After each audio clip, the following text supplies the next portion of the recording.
All right, what's going on, everyone? Welcome back. I'm joined with Tyler Pazik. He's a mental performance coach. He played baseball at Indiana State. He was a pitcher.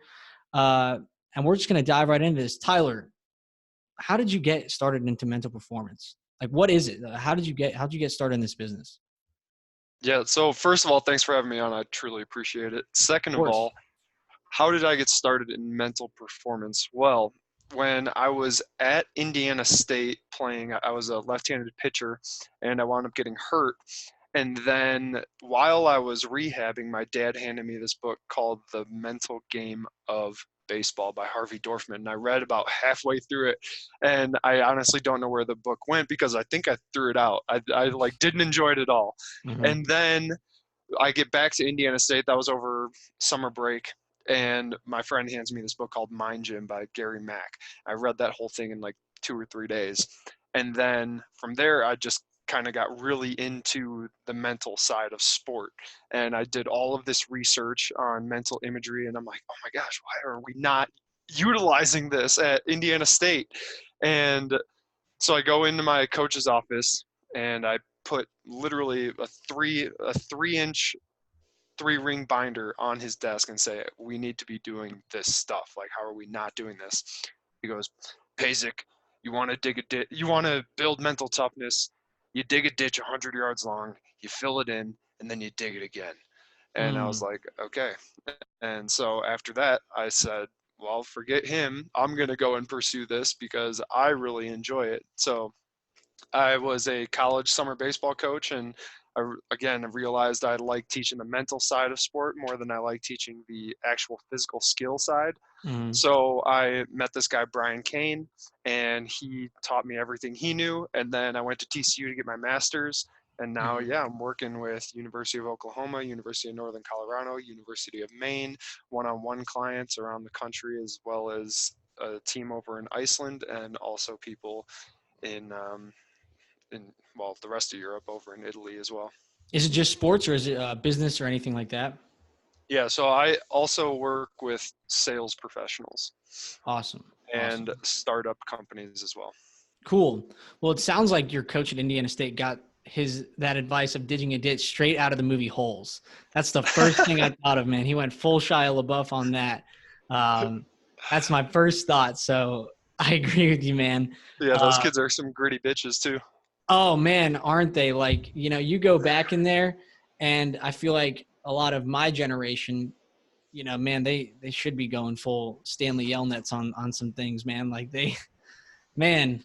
Um, Dude, so what I think what you're talking about right now is hard work, and like just playing off that real quick, there that is definitely a factor in today's society. I feel like a lot of people just want it given to them, want to put in ahead of time when it's like so easy to at least from what I've seen, it's so easy to make a decent living like at the snap of a fingers. It almost seems like it's just mhm, that you need to put in the work ahead of time, and it doesn't even have to be a ton of work. Have you read Crush It by Gary Vee? of course.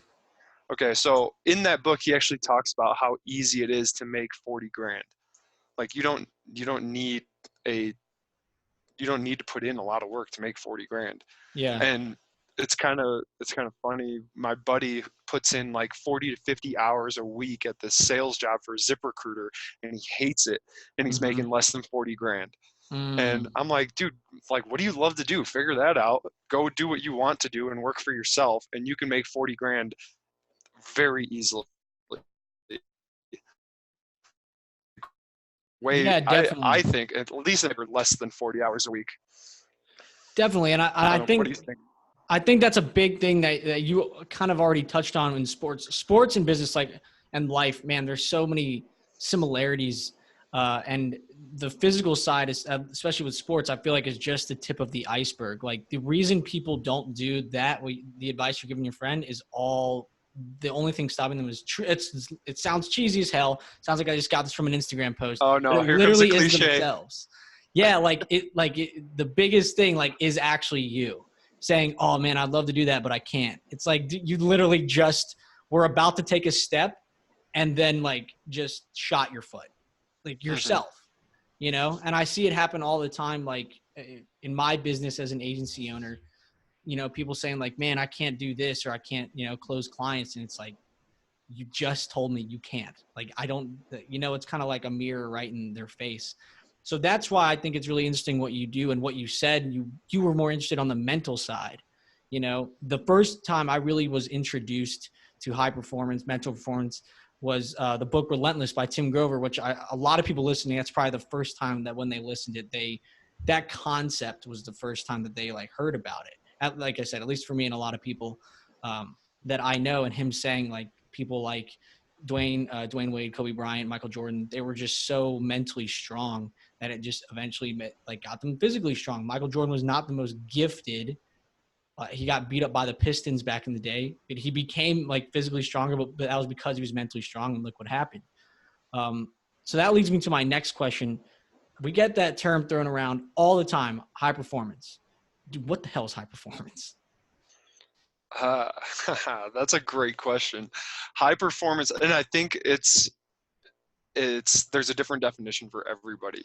Mm-hmm. And for the title of high performance coach, there's so many different titles for someone that does something like me as well, like mental performance coach or mental skills coach or sports psychologist or sports psych consultant. You know, there's a bunch of different words and titles, but yeah, I go with high performance coach because, or even peak performance coach. I was playing with that for a little while, but two things about those titles. One, mental performance. When people hear mental, they instantly think problem or issue Right. instead of thinking about solutions and like the potential that comes with it that you can reach. And then peak performance, what normally comes after a peak? The After you drop. hit a peak, the drop, right? So I'm Right. like, well, that's not what I'm about either. I'm not Yeah. about like getting people to the peak and then them dropping off and hitting a valley again in their life. So I like the word high performance because I think that um, makes you think of just like sustaining a high level of performance day to day. Yeah. And so to me, high performance is like knowing what you want and then doing what you have to do to get what you want and living. When you lay your head down on the pillow, like you feel good about that day. You know Yeah. that, okay, I had a good day today. And a lot of people aren't consistent with that. Or maybe, you know, Monday, Sunday through Thursday, they're good at that. But then Friday, they lay their head down on the pillow and they're completely anxious about next week, Yeah. or they're freaking out about or stressed out about what's going to happen this weekend, or maybe they had a bad day. You know, I hear a lot of people that think they're doing well, but then we'll get talking and like one day out of the week they're not doing well, and I'm like, dude, that's a whole day out of your week that you're not feeling like you're performing at your best or at your highest capabilities. Right. So I'm like, let's figure this out and let's talk about it and come up with strategies and techniques that you can and habits that you can start putting into your life so that you can sustain that high level of performance, not just Monday, Tuesday, Wednesday, but also Thursday and Friday. Mm-hmm. Mm-hmm. So, and what it comes down to a lot is eating right, moving right, practicing your mindset and building your mindset, and then sleep. So those four things are absolutely critical to sustaining a high level of performance day in and day out. So you'd say those are the main four like habits for anyone, business, sports, anything. Yes, eat, move, mindset, sleep all day, every day. I'm about to write that down. No joke. That's good. So when you said number 3 was what? Work on your mental game, mental performance. Um, Mm-hmm. how does one do that? I feel like a lot of people are kind of thinking, you know, there's so many books out there, there's so many courses out there. Like I said, I think I could YouTube the word the high performance, mental performance on YouTube. And by the time I got out of that rabbit hole, I'm married and have kids. Like it'd be that long, Yeah. you know? So how does one work on that on a consistent basis? Because obviously consistency is the name of the game. Mm-hmm. So for what I always tell people is that your mindset when humans are born, we're born with a negativity bias, meaning that we see the world through a negative lens because, like, just evolutionary wise, we had to look at the world that way. You know, if we were going to leave the cave, we had to be weary and anxious and nervous about what was in the weeds over there, what's behind that tree, or if something's stalking us.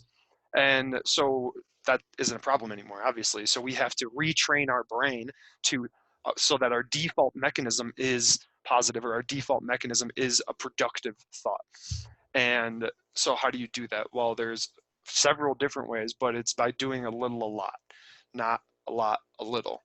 So every day doing something to build your mindset in the way that you want to build it. So by setting up one thing that I talk about is mental reminders.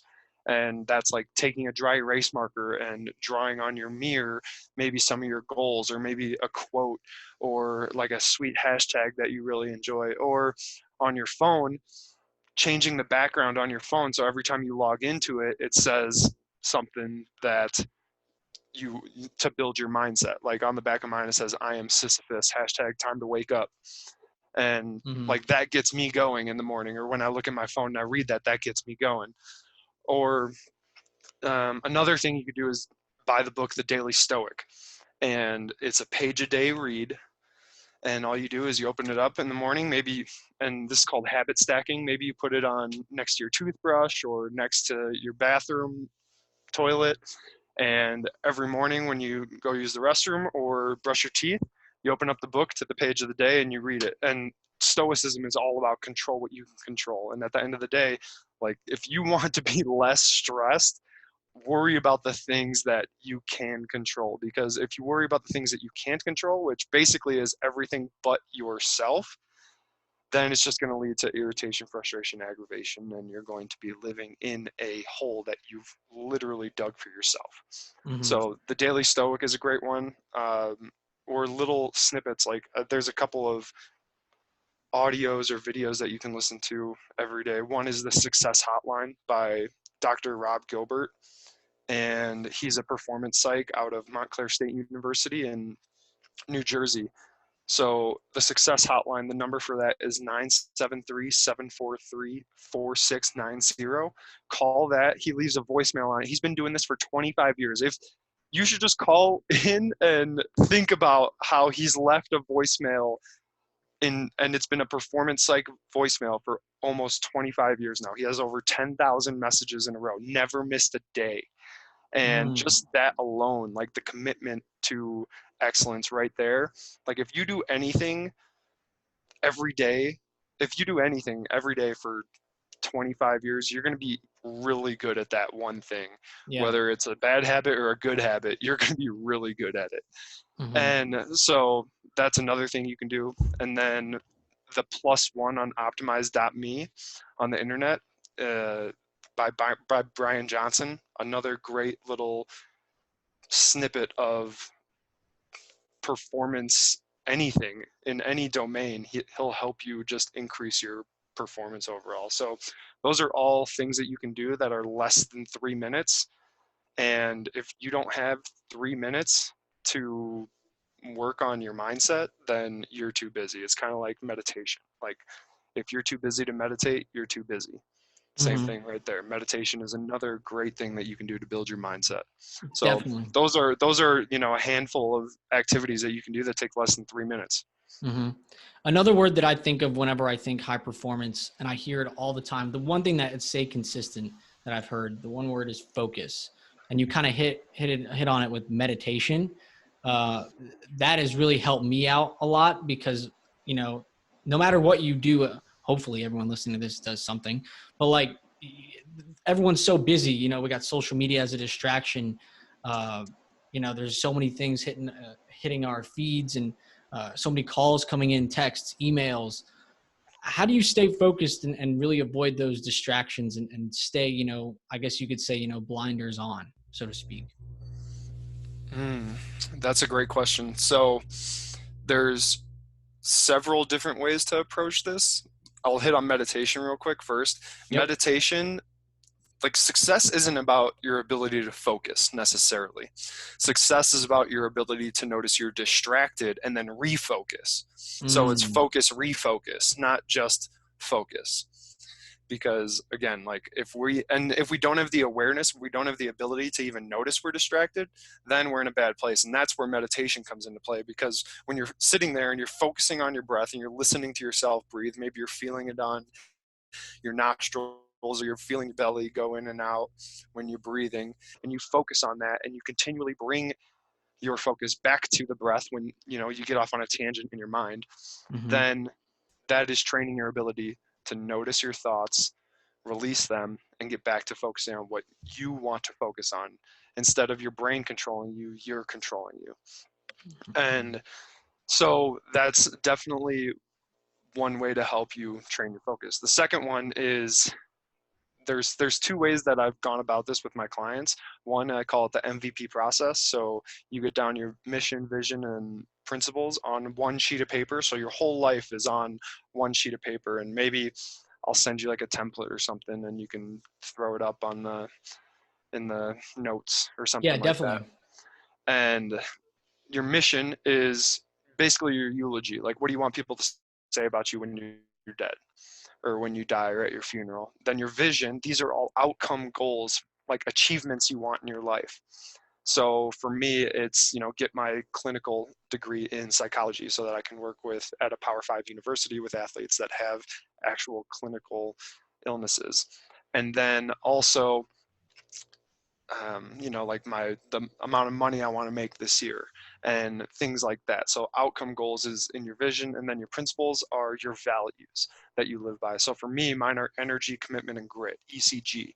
And then I define those and go through that. And then that's basically your whole life on one page. And when you stick to that, you continually go back to that day in, day out, week by week, month by month, and then you stick to the plan that you have written down there.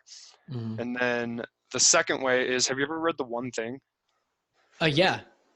So that system they have is amazing.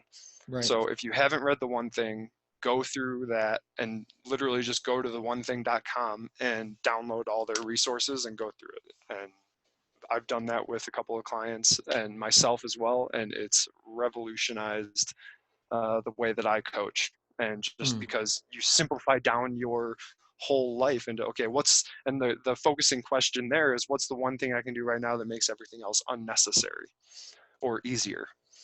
And it's pretty amazing. So I'd say those three things though are the easiest and best way to get started with getting focused. Oh, actually, one more thing. And then once you have those down, time blocking out your days to where you're like, okay, I'm going to spend 60 minutes on this, 90 minutes on this, 60 minutes on this, 30 minutes on this, 15 minutes on this. And you literally plan out every single minute of every single day for the whole entire week. And that might sound crazy to some people, especially if they've never done it before. But I mean, that's what literally the most elite business people and athletes do in the world. And if you listen to LeBron talk, he talks about how structured his schedule is. And, he's Hmm. one of the greatest players of all time. Yeah, definitely. Those are all really good. Please, rewind that and listen to that again. Another book that's really helped me, which is just like The One Thing, is Essentialism. Those two have really helped me out a ton. One thing that I struggled with, this is my fifth year going into running my agency, which is crazy just to think about. One thing I did for 3 years, I made no money. And for two, I have. Uh, Actually, yeah, two I have. The thing I did in those 3 years was I was very, very, very busy. But these last two, I've been very, very, very productive. Now, I don't know if I've worked as many hours lining up each day. It's probably pretty close, but I might not be. But I've gotten 10 times more done and made, I can't even imagine how much more money. And it's been a lot better, meeting people like yourself and Brian and all these people. The quality has gone up in relationships and connections. Uh, that has really helped me being very mindful of being productive and not busy. What are some steps that people can take to hit that? Because I feel like if people just, okay, like what do we do now? Like we block out our day And next thing you know, they look back and they're like, well, I did it. And they look back and they're just like, well, I accomplished literally shit. The only thing I did was make lunch and I burned the goddamn chicken. Like, what I'm saying? Like, what could people do to really like mindfully be more productive rather than busy? And I know that's a tough thing for people to overcome because it was for me. Yeah, that's a great question. Well, what did you do to overcome it? Well, to be honest, I got really tired of not making any money and I just had to completely shift my strategies. That was really the main thing for me. And realizing, okay, what I'm doing is not being effective and just having a sudden, realization. The only thing is, it should not have taken me 3 goddamn years. I was really young at the time, and you have a lot of energy, and you don't really know what you're kind of doing with it. Like there's a diagram, and I'll post a picture of it in this video if I can figure out how to do that. Of in essentialism, where there's a circle and then there's a whole bunch of little lines going everywhere, and then there's a circle next to it, and there's one big line.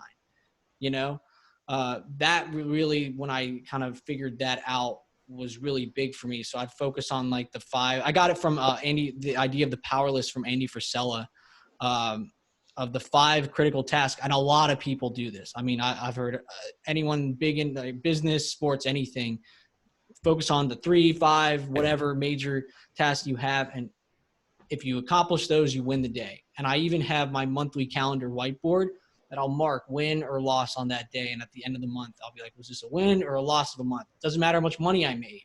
Like last month, I didn't have as many wins as I wanted to, even though I made a lot. It's like, well, I could have done more.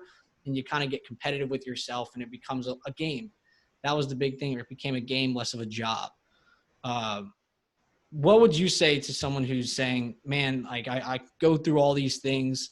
I've worked 14 hours today and I still feel anxiety of, man, I didn't do anything. Because even if you didn't make any money, if you were productive that day, you will know it. You'll be like, man, I took a step. What would you say to Hmm. someone who's actively knowing that they're busy and not being productive at all? So to end your day, I call it clearing the path. Mm-hmm. At the end of your workday, go back through the day and look at how many calls you made or look at all the little wins you've had throughout the day, and then set up your day for tomorrow. So go in and look at your schedule for tomorrow and make sure all the meetings that you have are good to go. Clear out your emails, clear out your texts. And I know that might sound crazy to some people as well. Like, dude, you have no idea my job. I get 1,000 emails. I literally have 1,000 emails in my inbox right now. And yes, I do understand that. My mom and dad both worked at AT&T, and I remember coming home from vacation one time, and my mom opened up her emails, and she had 1,500.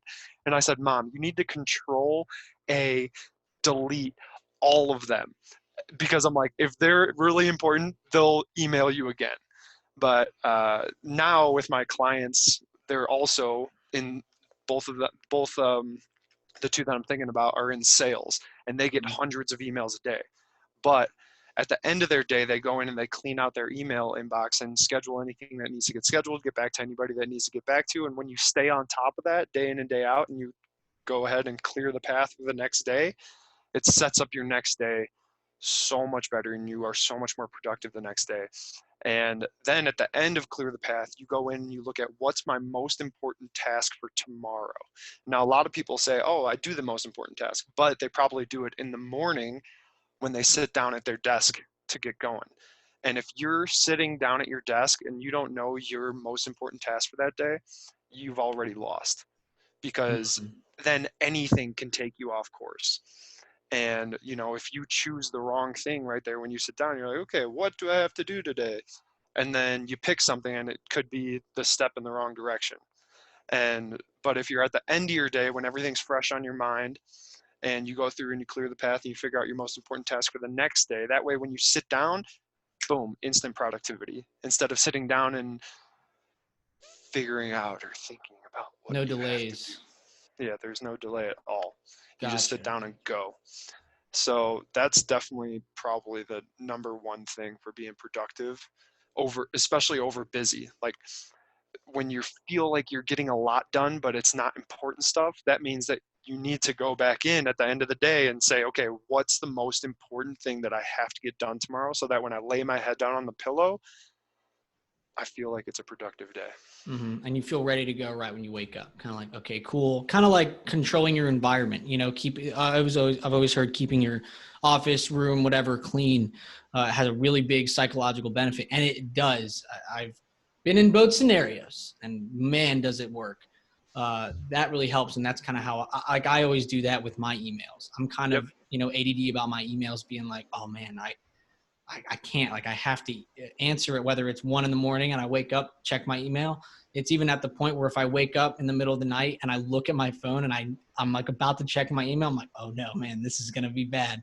And I kind of have that. So I get what you're saying, like that. I think that's really big. Text, emails, anything like that, kind of keeping it clean and organized. That's why Yeah. I don't have like notifications on. And I call it clearing the path too, because your present self is clearing. So think about yourself with like a machete walking through the jungle, right? Your Mm-hmm. present self is going ahead and clearing the path for your future self that's walking behind you. So when you get done and your present self gets done with work, then you've cleared the path some distance for the next day's Danny to come in, and now he can take a few steps forward before he has to start chopping down the jungle with that Mm-hmm. machete. Mm-hmm. Yeah. So, man, I had something else on the tip of my tongue that I was going to bring up, but I forgot. So, what else? What So else you got? So a big question, and probably the main thing that I've struggled with over the past few years, really for the first 3 years, this was the thing holding me back besides myself. And whenever I've been able to actively control it, the past 2 years, it's been immense, is surrounding yourself with the right people. Now, a lot of people who listen to this are around my age and your age, they're younger.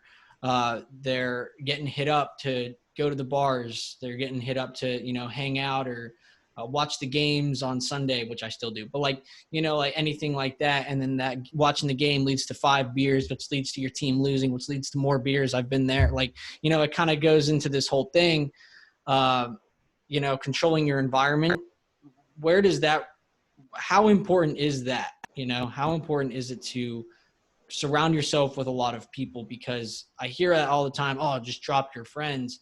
Personally, I don't agree with, oh, I'm going to drop all my best friends because they're not entrepreneurs. I think I would go legitimately insane being like, man, I know I'd regret it 20 years down the road, but at the same time, I know I can't be hanging out with them all the time, and I don't. And like I said, I've gotten that under control and I've made a lot of money.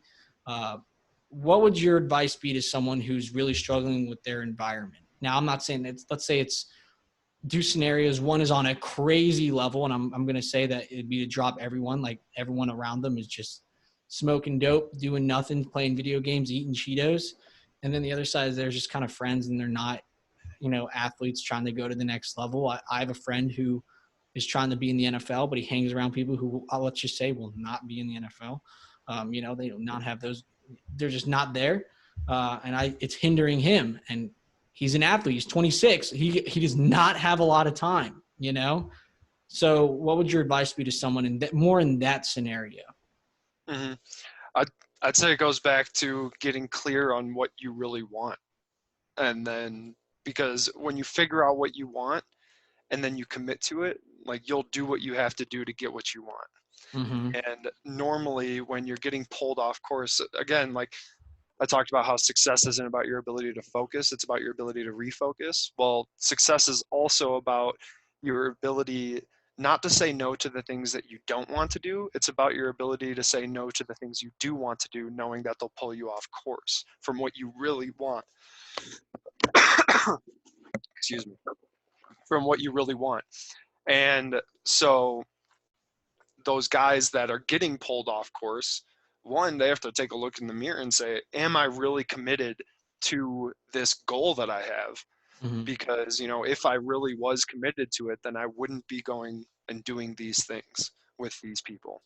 Mm-hmm. I would be figuring out something else to do, or, calling up other people and asking for mentorship, or going out and hanging out with them.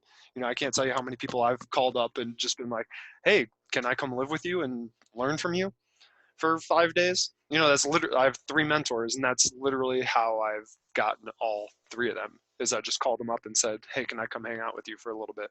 Mm-hmm. And now that's my inner circle. So, but I agree with you with like the people that you surround yourself by. They're in our brain, we have these things called mirroring neurons. So when we get into a new environment or we hang out around people, our brain looks at them and tries to mirror what they're doing so that we can fit into that click quicker.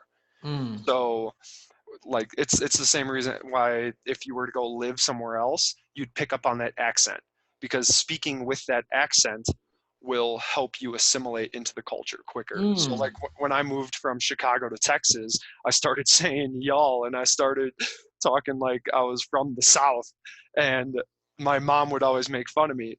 But that's not because I intentionally consciously did that. It's an unconscious thing. So when you're hanging out around people and they're doing things that really don't fit the lifestyle that you want to live, you're going to follow them regardless, unconsciously, because again, we have those mirroring neurons. So it's really critical to look at those people and say, like, are these people the ones that I want to be hanging out with consistently? Because Mm-hmm. like you said, like, I mean, I have a bunch of friends that I hang out with once, twice a year, that I go and just hang out with. But would Yeah. I want to be around them all the time? And I would say no, because I don't agree with their lifestyle, or I don't want to be living their lifestyle. So that's kind of the other thing too. I think a lot of people are afraid to say, like, oh, they're my friends, I don't want them to think I'm mean, or I don't want them to think that I don't like them. And it's like, dude, you don't have to, just because you don't agree with their lifestyle doesn't mean you have to completely shut them out. Yeah. Yeah. Or like I talk about, I always, one client I had, she talked about how her best friend, she felt like she was outgrowing her. And I was like, man, outgrowing, that sounds like such an ego driven word. Yeah. Like, I'm better than her is basically what she said. I'm like, what you're really doing is you're just taking 2 different paths right Mm-hmm. now. And because I learned that from my mom. Like, my mom, when she was 18, she moved to Chicago, and she couldn't wait to get away from, she grew up on a farm in Wisconsin, and all of her friends stayed in Wisconsin and did their thing. And she talks about how when she turned 40, for some reason, they all came back together, and now they're best friends again. And when she turned 40, now she's 62. So you can take different paths and then come back together. It's not that you're Mm-hmm. outgrowing anybody or you're any better than anybody, but we just take different paths, and that's okay. That's not a bad thing at all. But I think some people think about what would happen if they didn't have their friends, or especially in relationships, what would I do without my girlfriend? So then they wind up staying in a toxic relationship because they don't know what else to do. It's the same reason. Yeah. It's funny you mentioned that. I was just talking with someone about how that is how relationships fail, is they're both leaning on each other. And when one falls, the other will fall. And you need to become an individual. And, when two individuals are together, whether it's a friendship relationship, that's how it works out. One falls, you can pick them up, no problem. I feel like that's really important. So to wrap it up, Tyler, what's your end goal? What's Tyler Paisley going to be doing in 20 years? What's kind of the vision? I got it written on my mirror. There we go. Best high performance coach of all time. There we ECG, go. energy, commitment, grit. Hashtag let's be great. So you want, like a big brand, everyone goes, they think of high performance, they think of you, like right away. I've been thinking about that question a lot. Like, what does best mean to me? And I think best means to me, like, living the lifestyle that I want to live. So being able to travel, being able to do my job from anywhere, not feeling like I'm trapped in my work necessarily. And I love what I do. I love team consulting and I love one-on-one coaching, but I also love living life to the fullest. And that, I don't think that means necessarily being the the number one guy, like Brendan Bouchard right now. Like him and Tony Robbins, I would say when people think high performance coach, they think of those two guys. And I'm like, I don't know if I don't think I want that lifestyle. And like I said, it all goes back to knowing what you want and then doing what you have to do to get what you want. Like, I just don't know if I want that. I want to work at so here, I guess then this is it. I want to work at a Power 5 university. I want to be a high performance coach for a university and do that day in and day out, because I like to see that long-term growth. So I want to see a freshman come in, not know what the heck is going on, and by the time they leave being like, man, I would not have made it if it wasn't for Tyler Pazek, or if it wasn't for like me growing as a individual through like both mentally and physically. Okay, go Tigers. Let me just say that. Go LSU. Want to put that out there? No problem. Well, cool, man. Well, I appreciate you taking the time. Tyler, where can people find you on social media? Instagram, Pazek Performance Group. Twitter, okay. Tyler Pazek. LinkedIn, Tyler Pazek. Facebook, Pazek Performance Group. And yeah, I always say too, like, email me, Tyler at Pazek Performance Group. That's PAZ as in zebra, IK Performance Group. And then also literally text me or call me, 847-922-1371. I'm always available to literally anybody and everybody. Just let me know that you listen to our podcast here, and me that, you know Danny, and then, we'll kick it off. Talk about whatever you want to talk about. Perfect. Well, Tyler, I appreciate you taking the time, man. Yeah, thank you. No problem.